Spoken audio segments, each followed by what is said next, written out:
The Biden administration has set a target of cutting U.S. carbon emissions in half by the year 2030.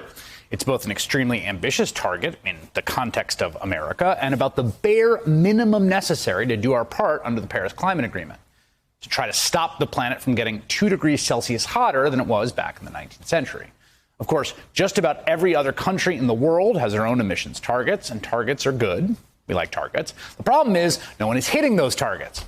And fossil fuel companies have been going around telling their investors, perish Maris, don't worry. The targets are all BS anyway, and we'll keep pumping carbon out of the ground for energy well into the future. Here's a case in point, Alaska, where the Biden administration is defending a huge Trump-era oil and gas project in the North Slope of that state. It's designed to produce more than 100,000 barrels of oil a day for the next 30 years.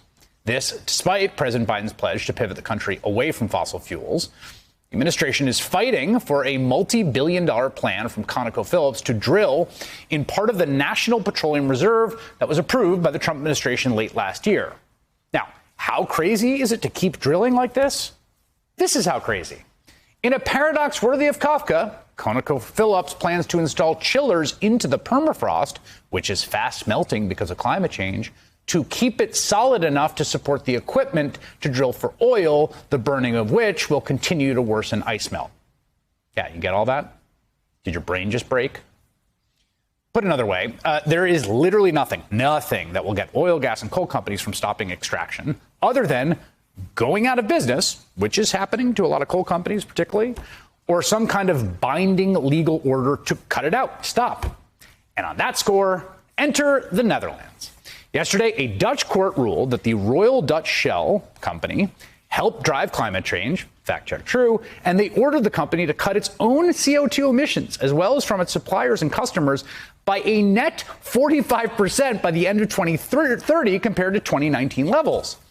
Now, Shell says they will appeal.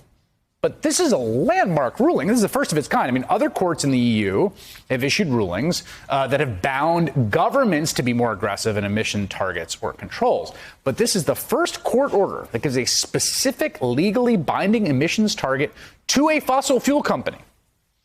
The lawsuit, brought by Friends of the Earth, Netherlands, among others, may be the first of many that use courts to provide the sticks necessary to get companies and countries on track to keep their Paris promises. And it can't happen fast enough because right now, there are a lot of carrots out there, okay, that are working well in climate policy, and they're encouraging and they're great. There's incentives for clean energy conversion, big investments in technological change that are making buildings more energy efficient, and non-carbon fuel cheaper and cheaper and cheaper by the day. The infrastructure bill has these huge climate investments to make the Paris targets. $100 billion in funding to update the country's electric grid and make it more resilient to worsening climate disasters, and $174 billion in spending to boost the electric vehicle market and shift away from fossil fuel powered cars.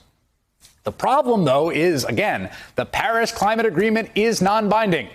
OK, and every country has their own set of reasons to miss the targets. They've all got their own Joe Manchins or their own Mitch McConnells or whatever. So there are carrots out there, but we got a real lack of sticks. And now an EU court has busted out a stick.